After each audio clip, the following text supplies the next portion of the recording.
In this tutorial, we're going to take our arch, we're going to verify that it's set up properly to work in games, and then we're going to convert it into some additional elements. So here you see I have my modular kit set open.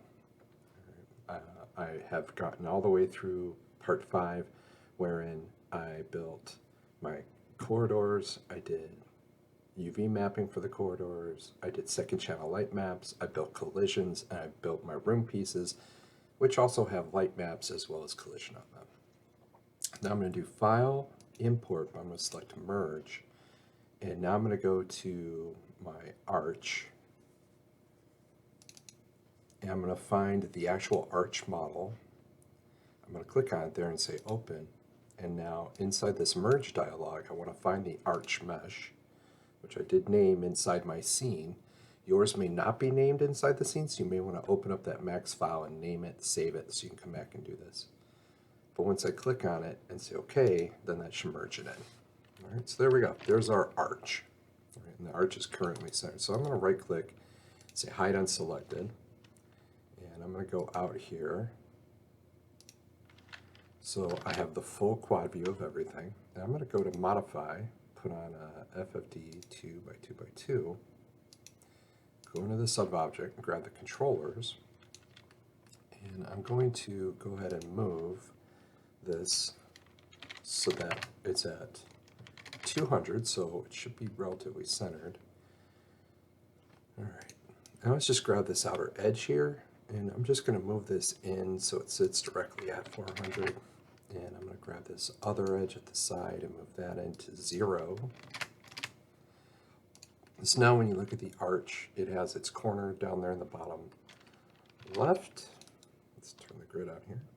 All right, so now when we bring it in, convert this over to an edit poly. Oops.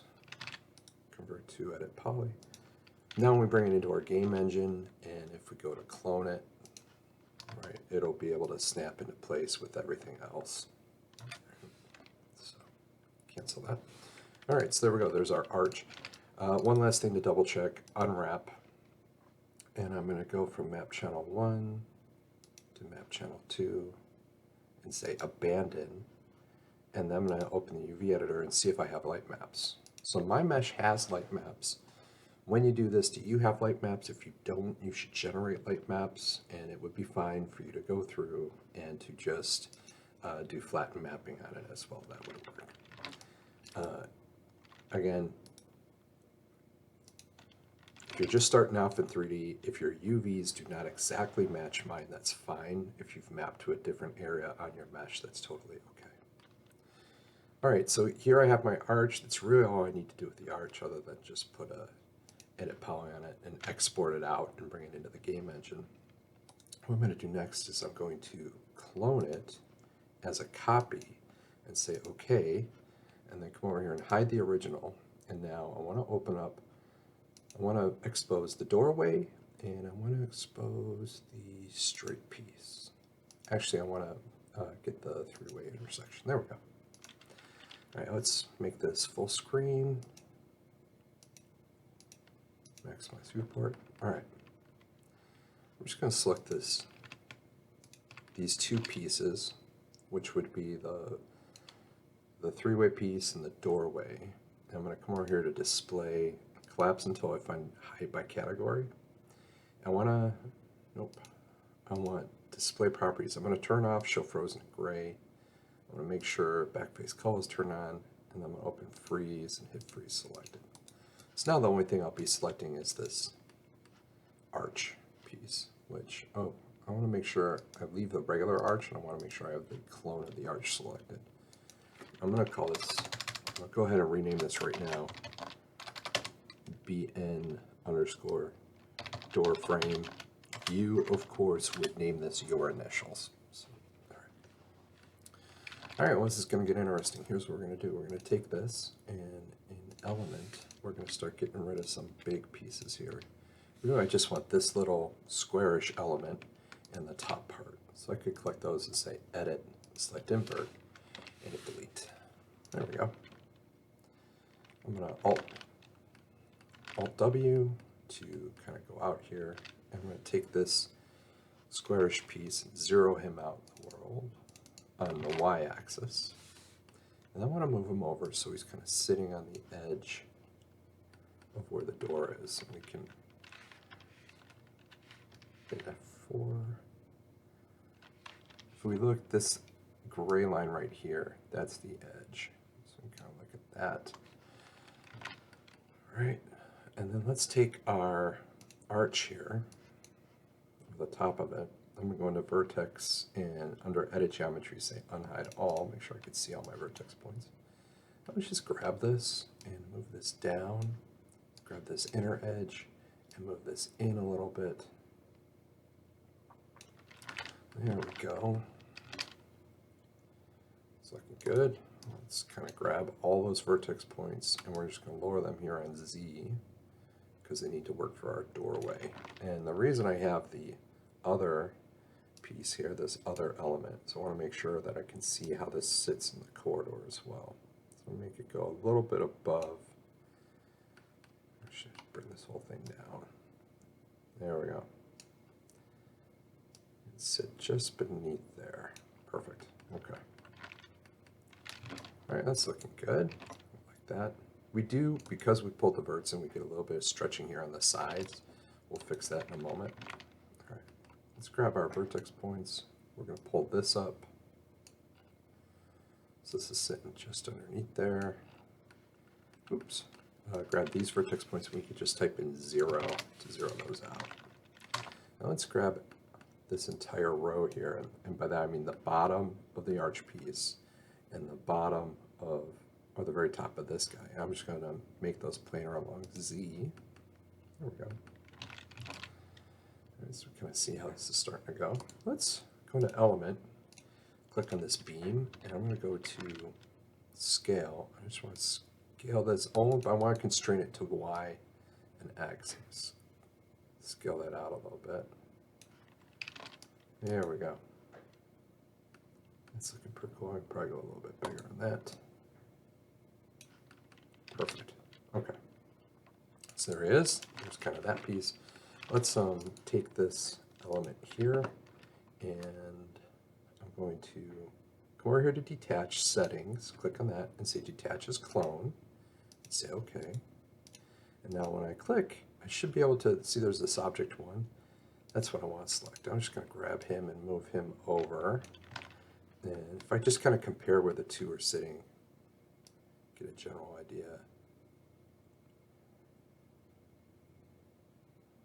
There we go. Oh, if you hit Geo, hide the grid. There we go. It's sort of, I'm eyeballing it. It doesn't have to be perfect here. All right, there we go. It's looking pretty good. I'm going to go to the top level. Let's select this door frame again and say Attach and just click on this beam. But before we do anything else, let's right click on it, say Clone as a copy. Go into Rotate and just rotate it 90 degrees here. So now we can see how it's going to sit inside the corridor, which will be useful for us. We're going to get a lot of usage out of it, having it sitting in a corridor like that. I think that'll be pretty cool. It looks like the pieces need to come a little wider. I'm going to delete it, and I'm going to clone it again. Right click, clone, but this time as an instance, and say OK. And I'm just going to rotate that 90 degrees again. And now here, this one that's on the side, let's just orbit around so we can kind of see it. And I'm going to go into Element and click on this beam here and just move him over just so he just starts to disappear into the wall. There we go. That's what I want. I want to get it like that because, yeah. Top level, well, let's select this one and we'll slide it back a little bit. You can see there, now it's going to cover up the door frame in both different versions. So let's just select this guy. I'm going to delete that alternate one I had. Let's select the top polygons here. And we're going to, again, detach those as a clone. And there should be like an object. There we go. I can just click on it and lower it down. And let's set it at 0 here. And then if you go into wireframe, go from edge faces, switch it to wireframe. And then in edge mode, I'm gonna click on these two edges down here on the side, grab the ring, and then I'm gonna open connect and connect them just the one time each. And then I can grab the polygons. Let's go into select while we're doing this. Grab these polygons, and then in move mode, switch to move, I'm gonna just type in a value of like 2 so that they're slightly raised off the ground. And then go into element again and just click on that entire giant polygon down there. Right click, go into scale, and just scale it in. Because really all we're looking for here is just something that is going to cover up where the ground meets. And then again, we can also scale this in so it's not clipping out the outside. There we go. That's good. That's all we need.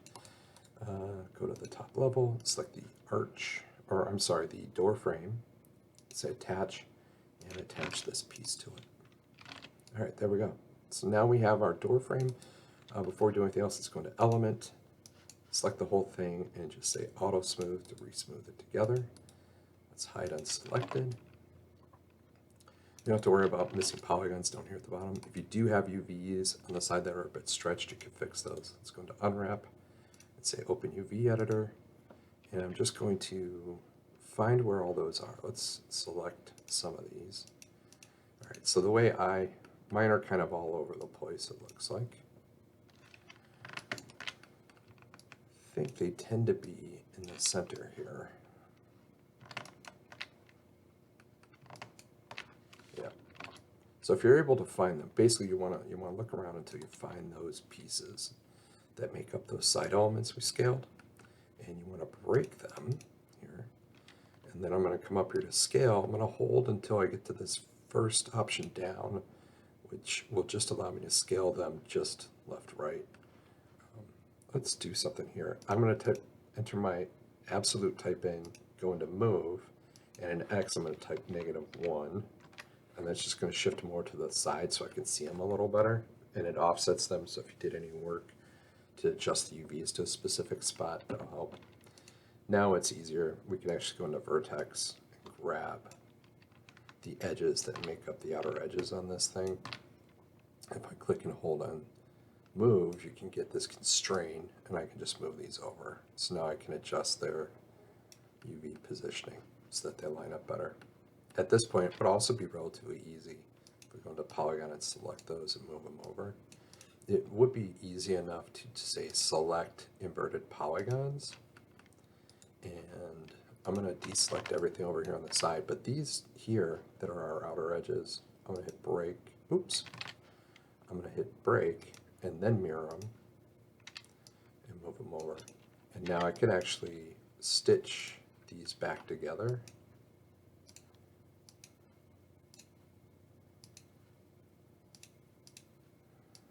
So that now I don't have as many UV seams inside the map. Right? So now, you see that? Now I don't have the mirroring happening on there. I turned on select by element so I can shift this over if I want to get the seam right in the center.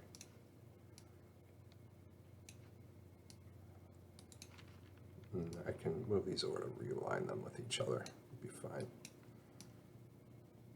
That way I know if there's an opposite side, then that opposite side is lined up where I want it to be. There we go. All right, so I kind of fixed that. Let's right click and convert that to poly. The last thing to do is put on one more unwrap UVW, and we're going to change from map channel 1 to map channel 2 and say abandon, open the UV editor, and click in negative space and just say mapping, flatten mapping, and say OK.